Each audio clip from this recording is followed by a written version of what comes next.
All right, folks, welcome back to another edition of the show, Midweek with Eric Smith. And my guest tonight, my friend, my colleague, my broadcast partner for over 20 years, 15 years on the broadcast. His second time on the show is Paul Jones. And Jonesy, on cue, is actually requesting to join in. So I'll bring him into the mix and we'll get going here. Jonesy, what's going on? I figured out the technical logistics, shall we say, of doing this thing. So when you said 10 o'clock, I was looking for you live. Yeah. Did the click, and it's too bad because I wanted to. We talked about this morning when we had one of our meetings for the impending return of the NBA. I wanted to see what you had with Jason last night, and you wanted to see what I did with Jimmy King. Unfortunately, that was the only date that Jimmy could do it, but. Here we are. So Jonesy, I got like the Pat Riley slick going on right now. You do. You just need the hair's getting a little long. You just need the Armani shirt and the fancy loafers and a little neck tug here and there. Yeah. Like Hold on. Let me unbutton the shirt. Bring it down to here. Put a few gold chains on. No, Riles always had the tie done up, and he always had the dimple in the middle, and no matter how hot it was, I remember. I mean, you're a child and a fan of those Lakers teams of the '80s. It's 9,000 degrees in Boston Garden, and Riley looked like he'd stepped out of like an air-conditioned room always. So, well, I'm auditioning for the next movie because we're still waiting on our guy, right? Bob Delaney, yeah. Bob Delaney, the former NBA official.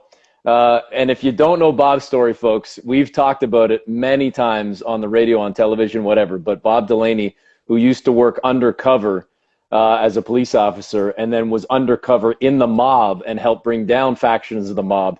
We wrote a book, right? Yeah, wrote a book. Fantastic book. Yeah, great book. As I've done before, I've lent my book to someone, and I don't know who has it, but if you've got it, somebody out there listening, if I've lent it to you, kind of like my book, The Triangle, Tex Winter gave me. Yes. It's signed to me. So if anybody sees it, it's like Tex Winter signed it to Paul. Thanks for wanting to learn about and he put a triangle, like a shape of a triangle. Fred Tex Winter. And same with Bob Delaney. He signed it. He was on our show when we did the Hoop Show and came on and came in studio. And I forget what the name of the book was, but great read. Yeah, you know what? Bet on us bet on me. It's my show, I guess. So I'll Google it as we find it here. I wasn't planning to talk about my hair and Bob Delaney off the top of the show, but I'll find the name of the book before we end here. And if I'm not mistaken, it was Donnie Brasco. Yes.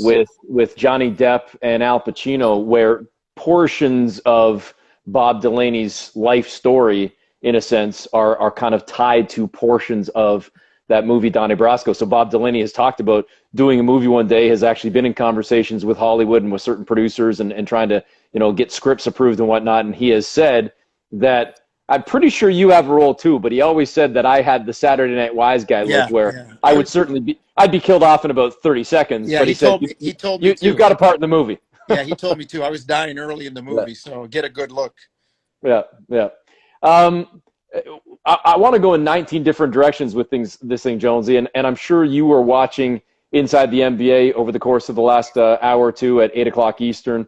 Kenny, Charles, Shaq, and of course Ernie Johnson talking about the NBA's plan to return, and we'll get into that. But spent the majority of their almost hour plus, talking about the race relations and the everything that's happened, not only in the United States, but here in Canada and worldwide since the murder of George Floyd in Minneapolis. Crazy. I want to get into that.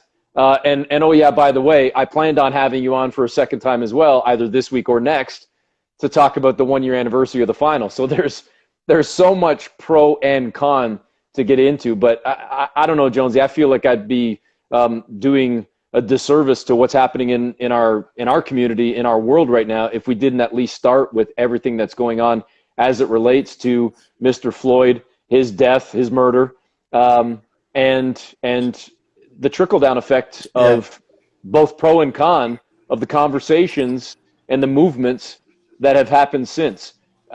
You're a little bit older than me. You and I have had many of these similar type conversations over the years. You've lived through far more than I have, not only as a person of color, but certainly just based on your age in terms of history, what you lived Right. for. Right.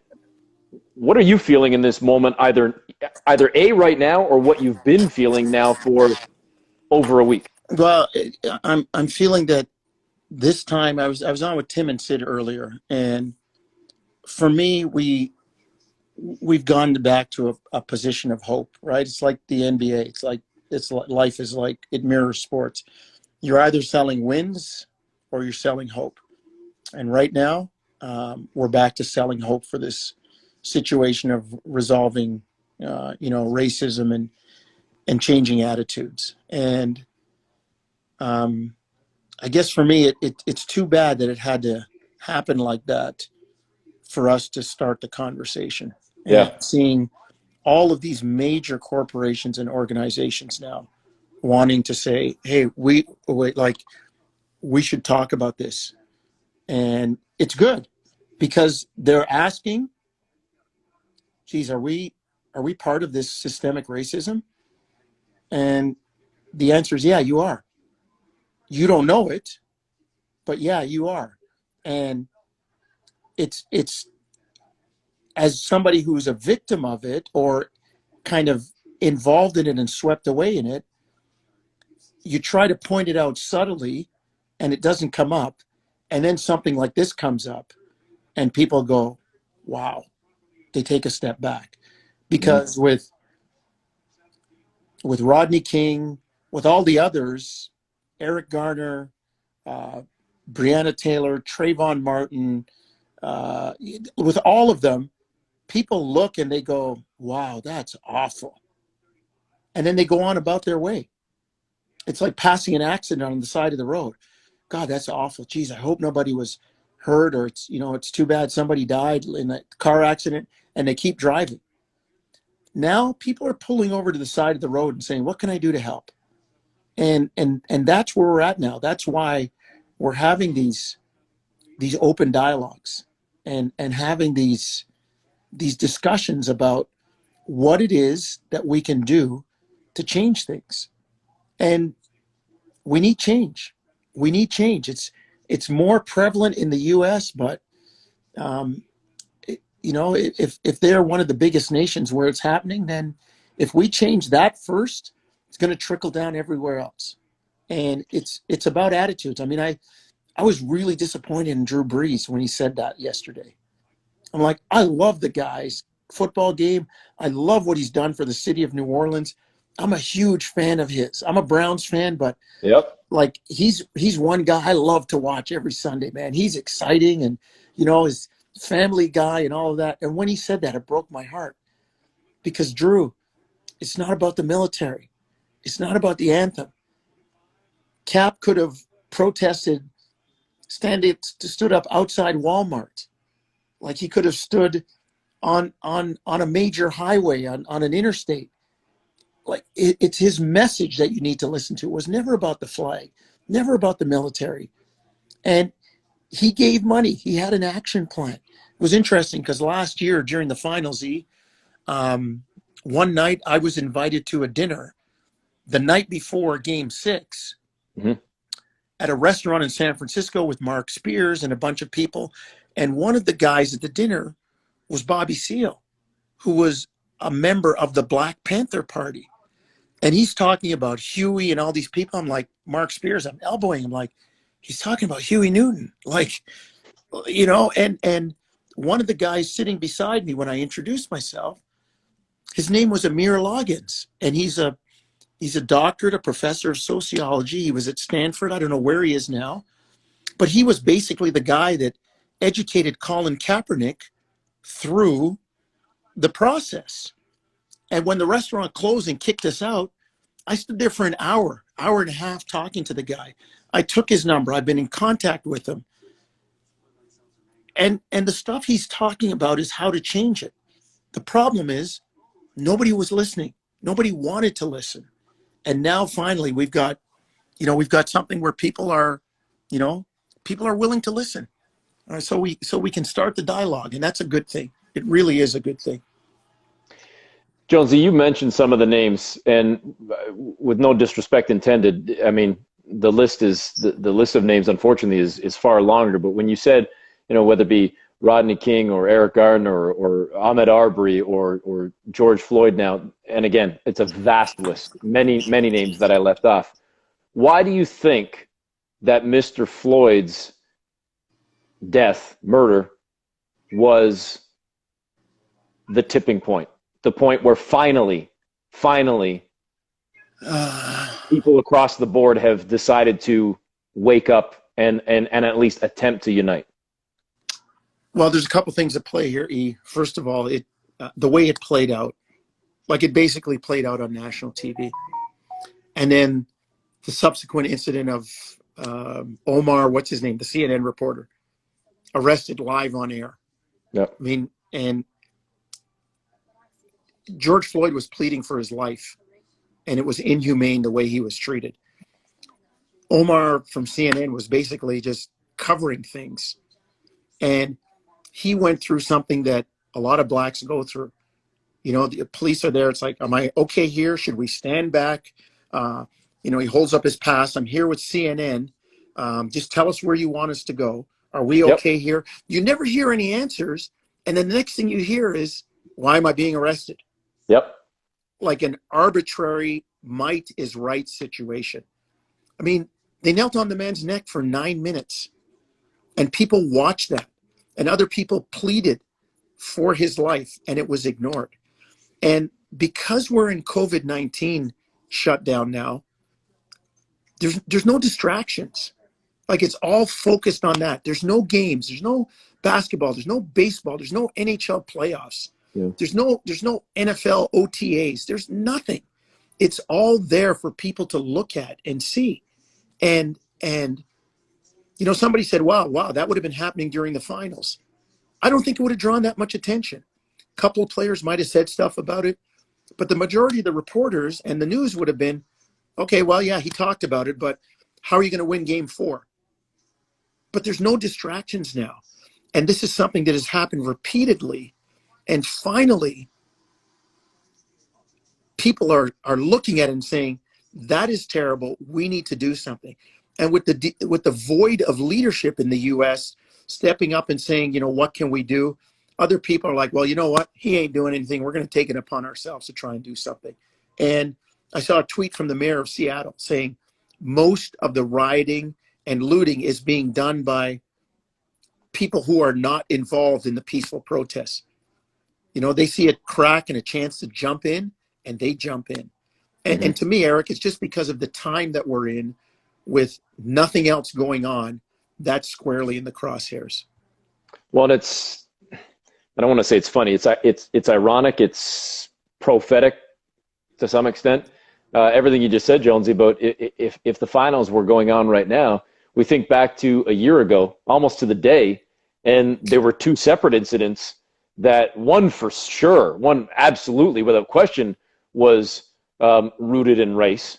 And that's the incident involving Masai Ujiri and one of the members of the police in the Oakland Bay area.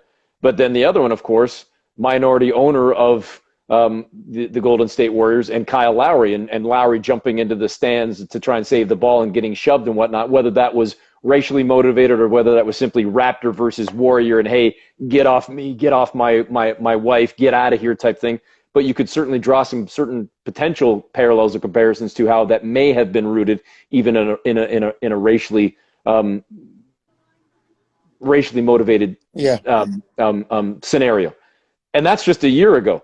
But both of those incidents, not that they got swept under the rug, but they were kind of quickly moved on from because, to your point, there was the distraction of the final. There was the distraction of the championship, of the parade, then of free agency, Kawhi leaving, etc. And all of a sudden it kind of gets forgotten about or it gets lost in the news cycle. But there's not as much in the news cycle right now, allowing thus all of us to focus on so many more specific things. It's interesting, E, because being in a household for many years, they're adults now with 3 biracial kids. Mm-hmm. My oldest, our oldest, Justine, messaged me today and said, "So, Dad, it's Thursday. Blackout Tuesday was 2 days ago. I think people still have the energy to like. It was nice for everybody to post those blackout things, but as she said, this ain't a 1 day thing." I said, "You're right, kiddo. It's a full life thing, and um, you've got to have people educated on what it is and what the issues are to to make to make changes going forward, or else we're doomed to stay in the cycle. And this is the time that we got to make changes. We have to make changes." I'm gonna ask this question. You can tell me to screw off if it's inappropriate or insensitive, or if you don't want to touch on it. I've known you long enough. Tell me to get lost. Your dad passed away less than a year ago. What do you think he would say right now for a man, everything that he went through and lived into his 90s and came from Jamaica and all that he taught you and Yeah, all that he saw in his lifetime? What would he be saying right now? he'd speak up on this one. My dad reminded me of, and I was talking about this with a colleague of ours, Brian Sheriff, who was our very first director for the Raptors broadcast back in '95.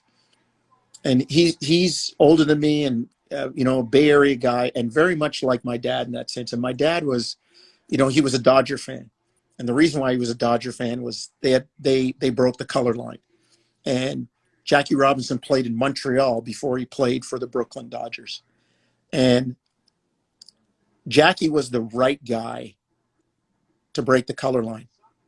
Tolerant, put up with a lot of garbage, but defended himself when he had to.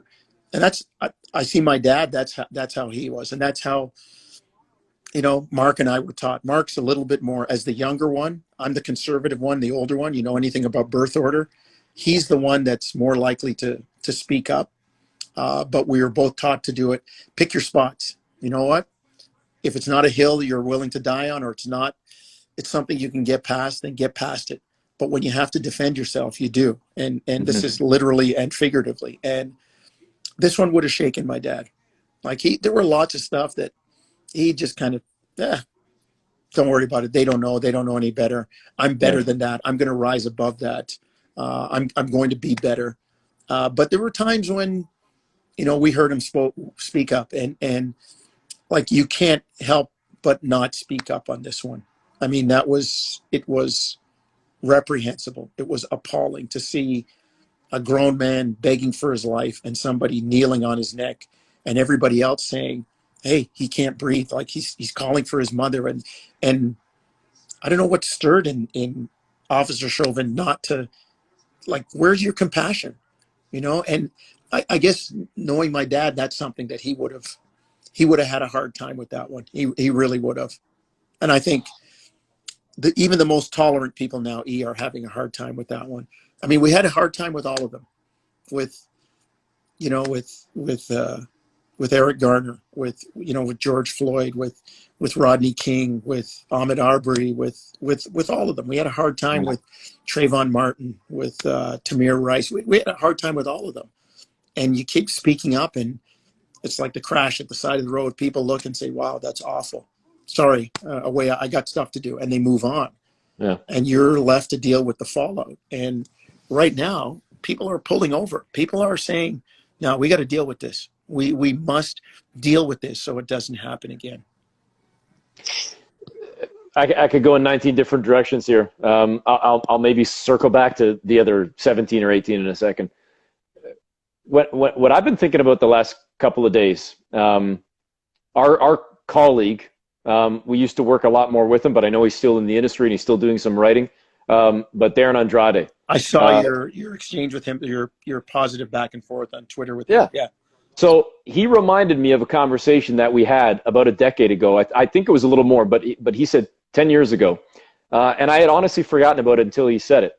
And I immediately acknowledged it, that he and I, over drinks at an end of the year party for kind of Raptors TV, end of a season type thing about a decade ago, he said, that Eric and I had this conversation. And I remember one of the things that stood out was Eric saying that it's not that bad in Canada. And without context, and I'm not trying to sit here and defend myself by any means, but just trying to give some context. And Darren, I believe, acknowledged this. It's not that I said it doesn't exist and it's not an issue. I just didn't feel that it's that bad. And part of the reason, and it's hard to kind of, explain this in 140, 160 characters. Mm-hmm. But Jonesy, I feel like part of the reason that I believe that, I have to acknowledge, is because I'm a white male in Canada. That's part of it. That maybe I don't see things as badly as they actually are because of my own ignorance. I acknowledge that. But I also feel it's 15 years traveling to the United States. And I'm not trying to paint a broad brush across the entire country. But in my opinion, at least, the issues are worse. It's not to say they're not bad in Canada. It's not to say that we don't have problems here. But I feel like it is worse based on what we've seen in a lot of the major markets that we go to in the United States. It is. And that's where I think I kind of came from, where it's not as bad. Again, it was never, it doesn't exist. It was never, it's not an issue. It's just not as bad. Now, that might be wrong. You're saying it is worse, which I feel it is. And I've said to you, I recall saying this multiple times in the last 3.5 years. I've felt it as a white man, let alone as African Americans and people of color have felt for 60 years, 100 years, 200 years. I've felt it even worse in the last 3.5 years since Trump was voted in. The racial tension and the racial divide in a lot of pockets in the U.S., in most of the major cities, and predominantly in a lot of those southern cities, it's very real. And it's something that I did not see and I did not feel 5 years ago, 10 years ago, 15 years ago when I first started traveling and doing the broadcast with you. And it's been prevalent and it's noticeable in the last few years since Trump went into office. And this is not necessarily meant to be anti-Trump, even though I am anti-Trump. It's something that I did not sense or feel from whites or blacks in 8 years under Barack Obama, but I have definitely felt it over the course of the last 3.5 years. Well, because racism and bigotry need oxygen to breathe. And the lack of leadership and stepping up and saying, they talk about silence being complicity. The lack of the president of the United States stepping up and saying that is wrong. If you're not for me, you're against me. And because he doesn't say it's wrong, people that are doing that think, well, it's okay. It's okay. He approves. He didn't say it was wrong. He didn't say not to do it. And you look at his policies and the way he's conducted himself. He's breathed life into racism and bigotry. Yeah. Obama for 8 years, I never thought we'd see a black president. I never thought. I mean, you and I were in Atlanta the day that he got elected. I was like, well, his inauguration day. Yeah, knock me over with a feather. The black man running the White House. Are you kidding me? And for 8 years, he did what he could do to create. And people are like, well, he was in office and he barely made a mark. Well, yeah. 8 years out of 400, that's nothing. That's a spit in the ocean. It's like trying to turn an ocean liner. Yeah. And he barely started to move the corner, and they moved him out of office. And some other guy took the wheel and said, back to the course we were on before. So, yeah, it is worse. It has gotten worse. And for him to say, like, oh, there's good people in Charlottesville. Could you imagine if black people had stormed the Capitol building in Michigan with rifles, wanting the state to reopen? Mm-hmm. I don't even want to think about the bloodletting and what would have happened. Well, just look at right now, Jonesy. People are protesting, walking down the street, getting shot in the face, shot in the body with rubber bullets, with tear gas cans and whatever else, and they're not even carrying weapons, let alone a bunch of people in Michigan walking into Subway, sandwich shops with AK-47s and bazookas and assault rifles on their back just to order the sandwiches, let alone walking into, state and government buildings strapped in, ready to go, and literally in the face of police officers and government officials, and yet that's somehow acceptable or okay.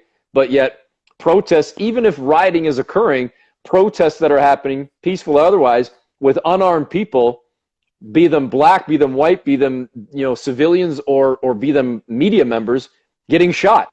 The disparity and the hypocrisy is mind-boggling. Well, and that leadership comes from the top. And look, Obama had the country feeling good. If not the people who are visible minorities, blacks, you know, the LGBTQ community, you know, indigenous people. Like, Obama was for togetherness and making change, and he had given that feeling. And then Trump comes in and breathes oxygen into the bigotry and the racism, and those people come out of the closet, and it's like, you know what? I don't care how good you were feeling. We're putting it back to the way it was. And we've regressed. We have. And, you know, back to where we started with this in Canada. It's here. It's here. It's not as overt. It's not as in your face, but it's here. And the problem here is when people say it's not that bad, or they don't think it's that bad, it's also on some of the people who see it and experience it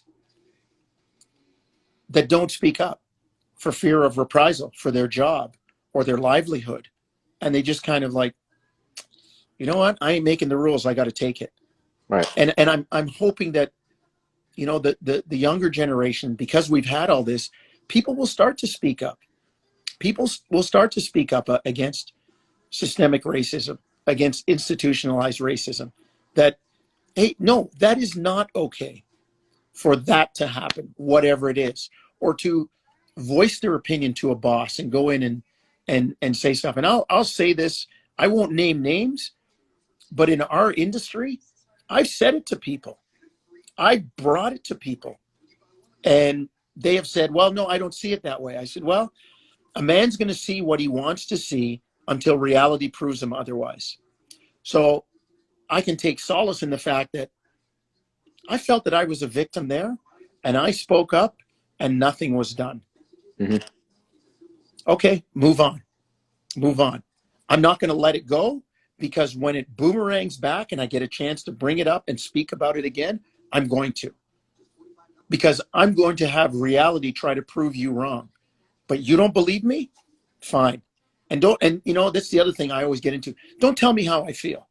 Don't try to tell me how I feel. I know when I feel wronged. I know when I feel violated. I know when, you know, there have been reprehensible actions against me, be they overt or covertly undermining the situation.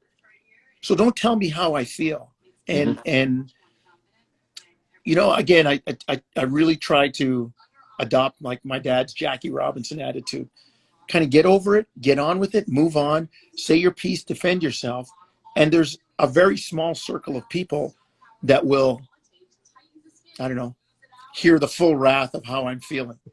And then, when they say to me like, okay, move on, I will move on for a while, but I'm not letting it go because it's wrong. And whether you call me stubborn, intransigent, like whatever, it doesn't matter. I'm sorry, that's how I feel, and you can't tell me how I feel.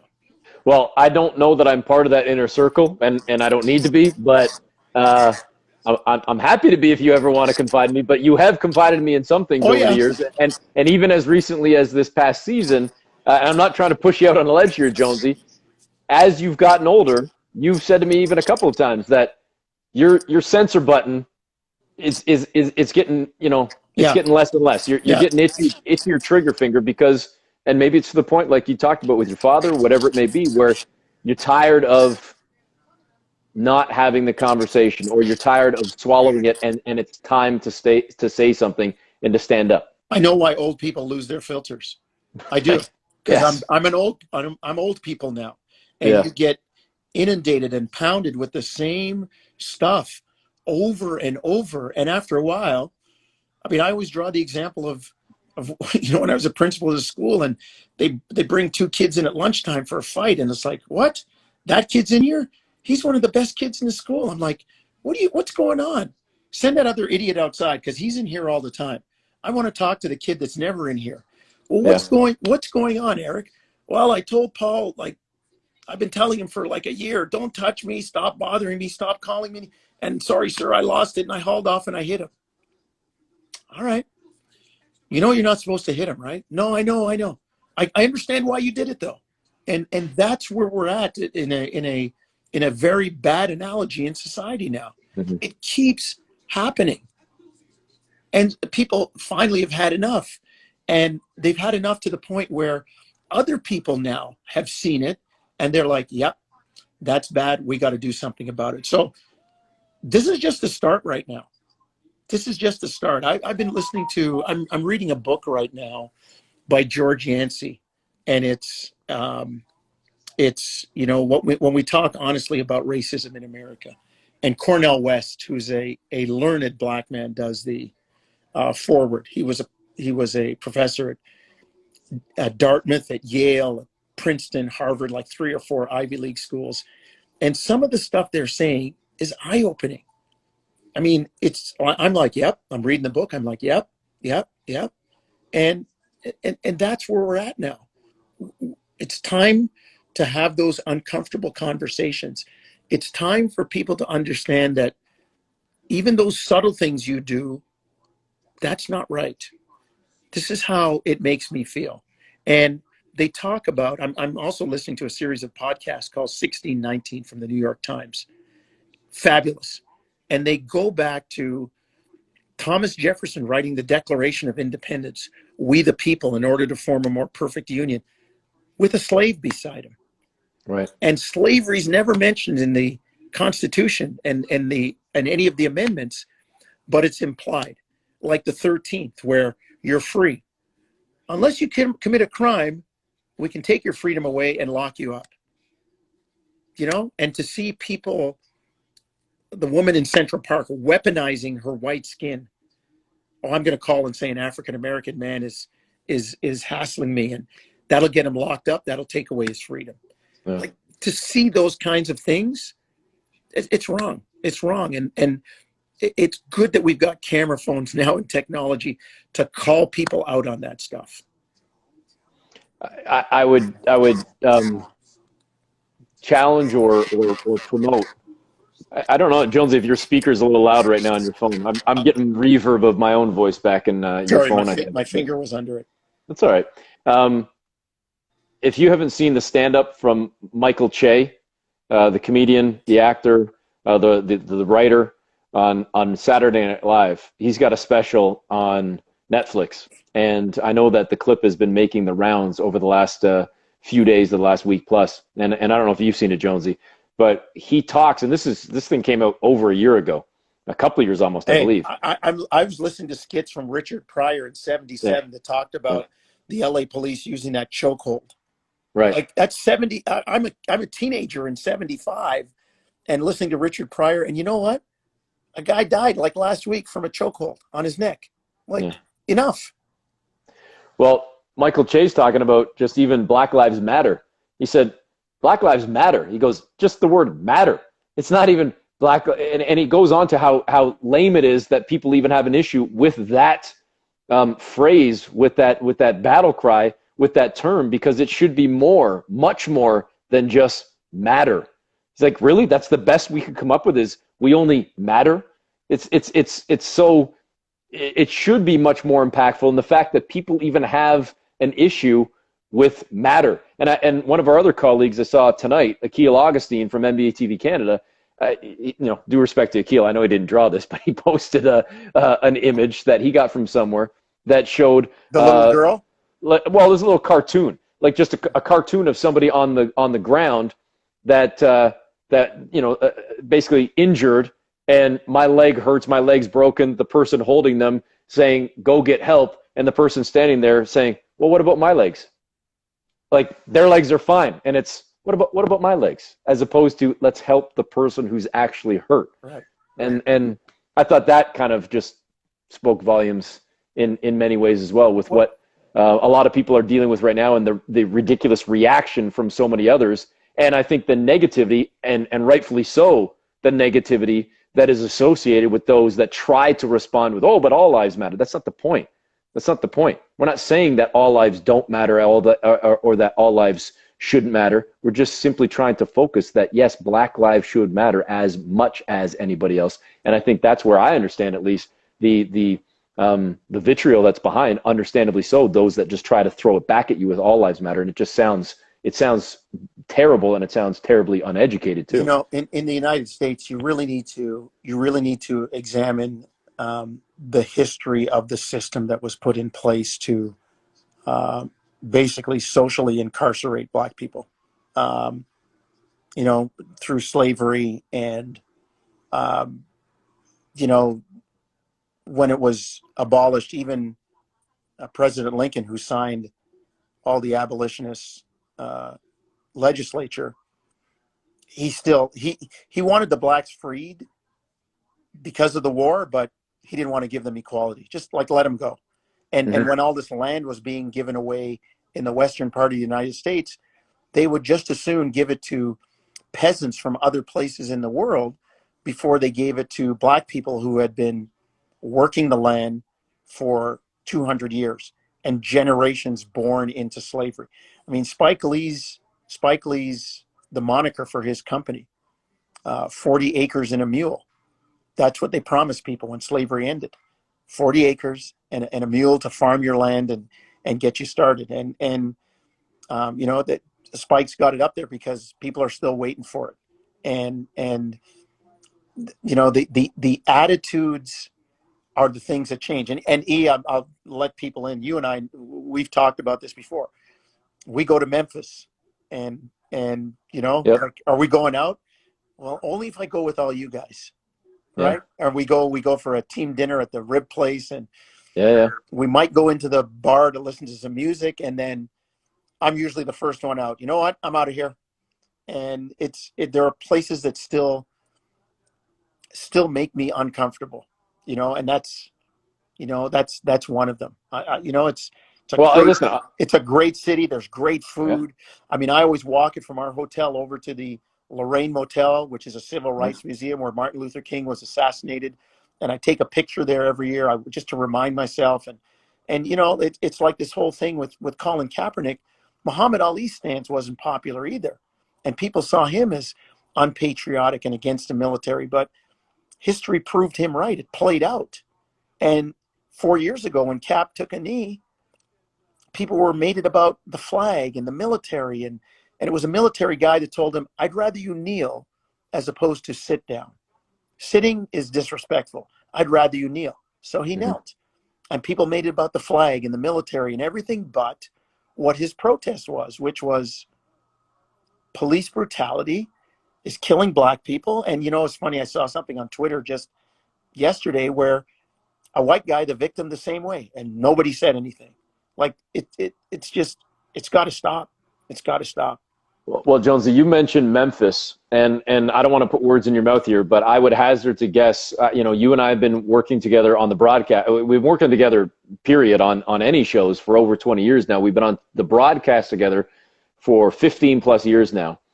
And again, I don't want words in your mouth here, but I would hazard to guess that in our 15 years together, you've experienced some sort of racism in at least half of the cities in the league, if not every city. And I've been around for probably half of those half, at the very least, seeing things with my own eyes. There's two stories that I could even specifically mention. We don't have to necessarily go into all of the details, but you just talked about Memphis. There's a running joke that you tell far more than I do, but the running joke of Jonesy and I, folks, doesn't matter if we're going to a sandwich shop, a pizza joint, a restaurant at night, a lunch spot the next day, walking to, a burger joint at a mall in the afternoon, 4 or 5 hours before the game. But you walk around Salt Lake City and you pass another person of color, and Jonesy, what is it you always say? Yeah, you always say, the joke is you look at him and you say, "What time's the game?" Right. Because you figure there's that's the only thing that's got to have them there now.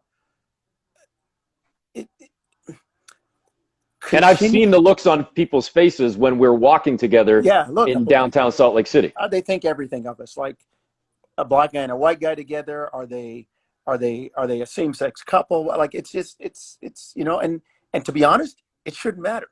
Yeah. It shouldn't matter. And to me, those are the things that people don't see. That I had a, like, just the fact that you're always in the minority. You're always in the minority. You're always kind of bobbing and weaving and looking over your shoulder. I had Paul Romanuk, good friend, Hmm. a colleague of ours, Yeah. took a vacation to Jamaica, land of my birth, and came back and said he loved it. He said, but for the first time, he understood what it felt like to be the minority in Hmm. the room, the minority in, like, looking around and not seeing some tourists, but not seeing a whole lot of people like him. And he came back and he said, geez, you do that every day. I'm like, yeah, it is. Yeah, I do that every day. I do that every day. You know, I go to a meeting as a teacher. I look around, not too many people like me. Go to a meeting as a principal. Look around, not too many people like me. Just you kind of get used to it, but you know, as again, I go back to my upbringing.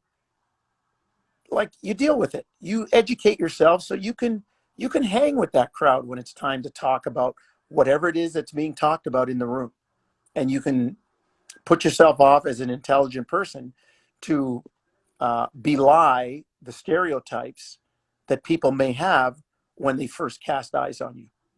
Well, you know what? I'm 95, 99% sure I told you the story, but similar to Paul, to Romanuk, um, it took until I was 44 years old, less than a year ago, in Tokyo. Um, if I go back into my high school years, my college years, and post college into my professional life, Jonesy, I've been pulled over by the police, unfortunately, a handful of times. I've been given tickets for speeding a handful of times. I've been let off a couple of tickets over the years. In college, I was pulled over and I was a designated driver. And, you know, I'm not a religious guy, but God is my witness. I did not have a drop of alcohol that night, but I was blazing down the Gardner with three drunk dudes in the back seat and was pulled over and pulled into the back seat of a police car, Metro Police Cruiser, doors locked, had to do the breathalyzer. And when I passed the breathalyzer, I was told to get back out of the cruiser, go back to my car, and drive safely and have a good night. No ticket, no nothing. Now, was that because there was a privilege there? Was that because the officer recognized that even though I was speeding, at least I was being safe in terms of not drinking and getting my drunk friends home? I'm sure it was a combination of both.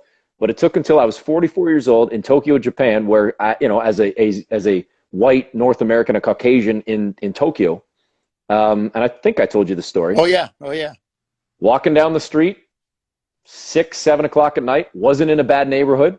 There's thousands of people around, walking, going to various stores, and two Japanese police officers come up to me, and in a very broken English, I mean, I clearly don't understand any of the Japanese they're speaking, and they spoke very little English, and they wanted to search me. They didn't like the way I looked.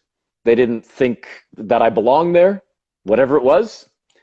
They searched me, made me empty out my pockets, turned me around. They didn't handcuff me, but they turned me around, patted me down, pulled my phone out, pulled my wallet out, made me open up my wallet, made me go through things, even a little pack of Fisherman and Friends mints, open it up, check that there's no drugs inside it, take my hat off, look inside the hat, all that stuff. And then after about a 10-minute, incident on the street with crowd, pooling around and people staring at me as the white guy in Tokyo, Have a good night. it was, see you later, have a good night. Yeah. And that was the first time, obviously, in my life where I dealt with something that I'm sure you've dealt with many times. And unfortunately, many people of color in Canada and certainly stateside and around the world deal with regularly all the time. Well, you and I think of the time that our colleague Jack Armstrong invited us over to play golf.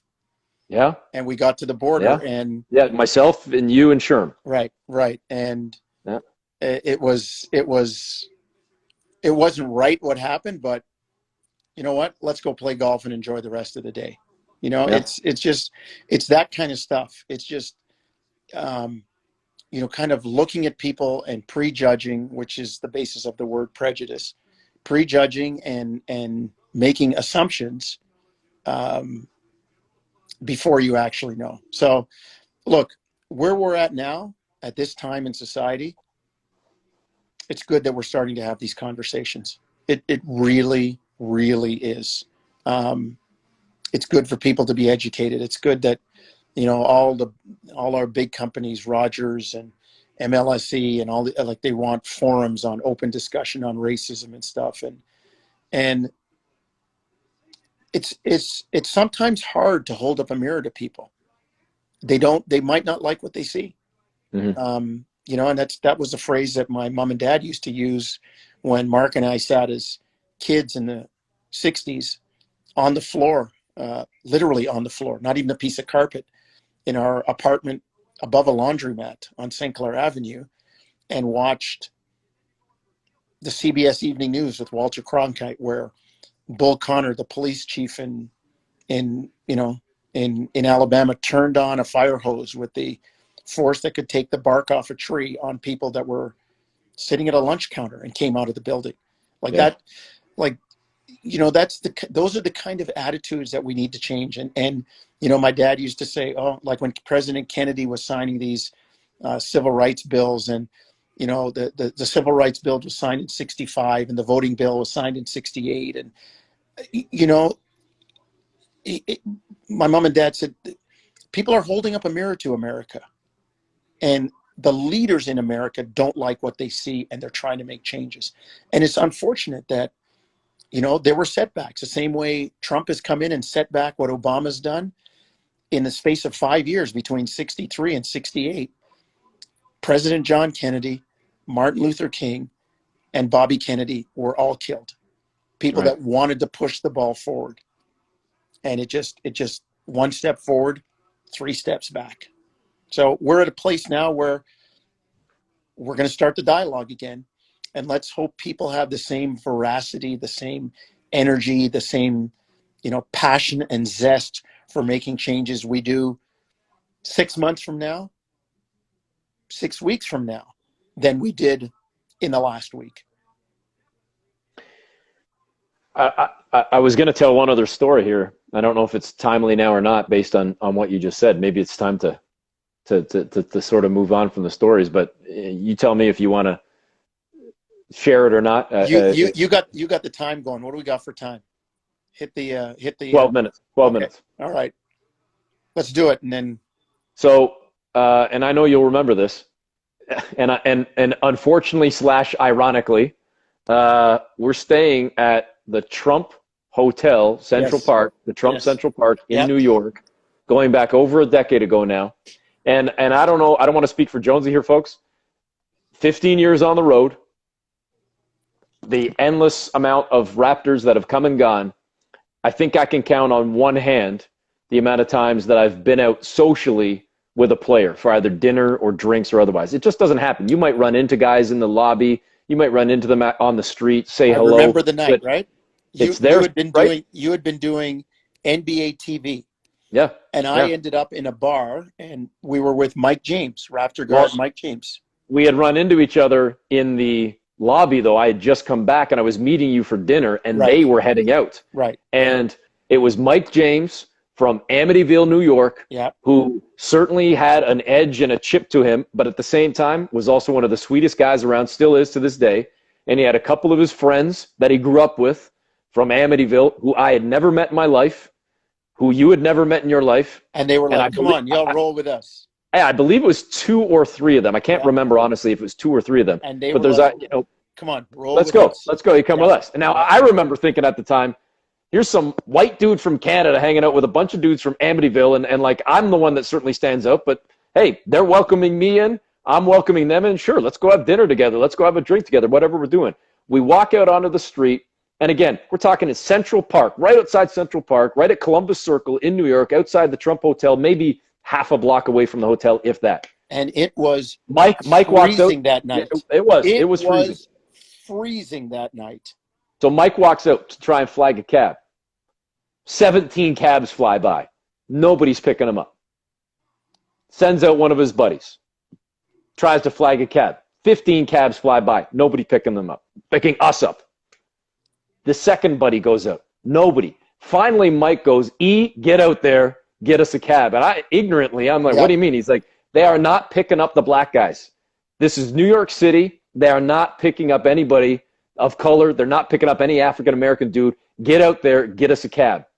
And finally, I rolled out there, got a cab. Probably, if it wasn't on the first try, it was on the second try. Yeah, pretty quick. And as Mike and his two buddies and Jonesy walked out from 5 feet behind me where I just flagged the cab pulled away. And I remember thinking, again, because I'm just some white guy from Canada, going, are you, like, really? This is real? Like, honestly? And what does Mike end up doing? Now, it certainly helps that he's a professional athlete and has the money to do so. He just grabbed there's a limousine parked like across the street, not even another half a block away. And he walks up to the limo driver and says, what are you doing? And the guy's like, well, I'm taking so-and-so to some dinner and whatever. And he's like, well, what's your clock? What's your timing right now? I need to be back at this restaurant in like 2 hours. He's like, so you're just going to sit here for the next 2 hours? He's like, yeah. He's like, all right, how much? And the limo driver gave him a price. Yep. Mike James paid the guy. I don't know how much it was. We got in the limo. Paid the guy the money. And myself, Jonesy, Mike James, his two buddies, hop in a limo. And here we are riding through Manhattan in a limousine going to dinner. And then went to a bar afterwards, had a drink. And Mike, to his credit, had that limo driver back in that spot at like 10 minutes early because he knew that man had a job to do and had to be back where he was. But it took having to buy a limousine for us to get a ride that night. And not everybody has those resources, and that's the crazy stuff. That's the those are the inequities that we got to try to get past. That's the way the attitudes have set it up for inequality to exist. And you got to go back. People have to go back now and listen to all the pertinent oratory from Martin Luther King, because all of the stuff that he's talking about like 50, 60 years ago, it all applies now. I like I said, I got a text from a young man. He was 12 years old in 1991 when I was teaching school, and the Rodney King incident happened, and people wanted to talk about it. It was like the first kind of out there on TV, and we talked about it in class. And he texted me on Sunday saying, I remember you trying to explain that, and you seemed at the time a little bit uncomfortable with it, because like I was having an uncomfortable conversation with the 12-year-olds whose attitudes I was trying to change so this didn't happen. And here we are 30 years later, and David's late 30s, maybe 40, 41, married to a woman who's a vice principal, got family, kids. And he texted me, he said, this is crazy. He said, I'm still struggling with it now, the way you were struggling with it 30 years ago in 91. I'm like, yeah, David, not much has changed, huh? And it's sad. And it's, again, we're at a point now, though, where we can have these conversations. It's time to start having these conversations. Our guy, Richard Salas, is on here. People need to learn from history and start moving the ball forward, kicking the ball down the field so it doesn't stay in the same place. Jonesy, what do you tell your kids who, you talked about your daughter earlier, you've got 3 kids, they're all 16 plus now. What do you tell them, not only about your own views, your own experiences, but then for them as well, what they may deal with as biracial children? Because, I don't know. Is it? I don't know if it's fair to even say. Is it better? Is it worse? Is it equally as bad? Either way. What do you just tell them as a father? It's not as overt, because they don't present like me, right? They don't. The black isn't out there screaming, I'm black. They don't all present like that. But is there not still some backlash that you experienced over the years, even in terms of having a biracial marriage, let alone children, et cetera? Justine wrote about it today for York University, about her hair. And, one woman saying to her in kindergarten, in grade 1, that's not your mother, is it? They thought she was adopted because her mother's a white blonde lady. Like, oh, is that your nanny? Is that like, you know, and like, she's a sensitive kid and it bothered her. But you tell them to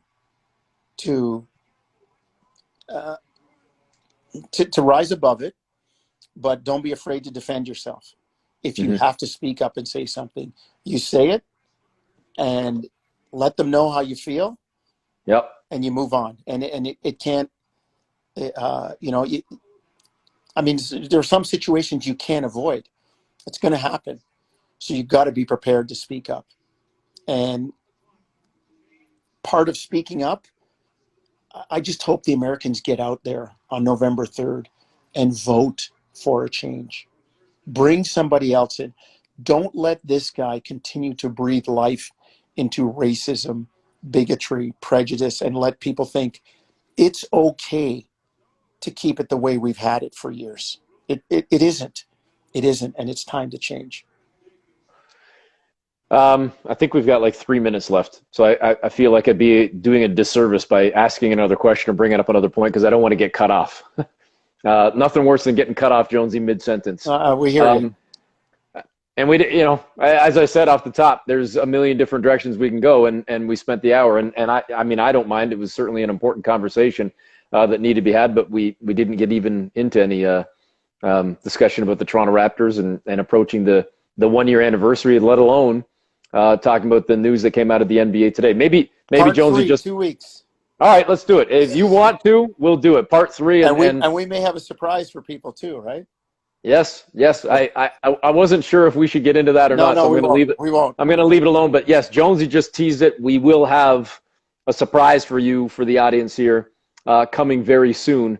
So we'll just, maybe that's the best way to end it, leaving you with a little bit of a tease, but more to come from Smith and Jones in the coming days and weeks. So we will do that, let alone, as Jonesy said, part 3. It's great that people are willing to have conversations and people are willing to say, as you said, I know that I don't know, so please teach me.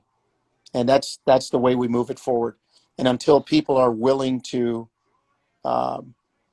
understand know, as my dad says in Latin, I don't know what the Latin is, but English, know what you don't know. Well, know what you don't know and then try to learn. And that's where we're at right now. Jonesy, thanks for this, man. Be well, and I'll be talking to you tomorrow, I'm sure. Always.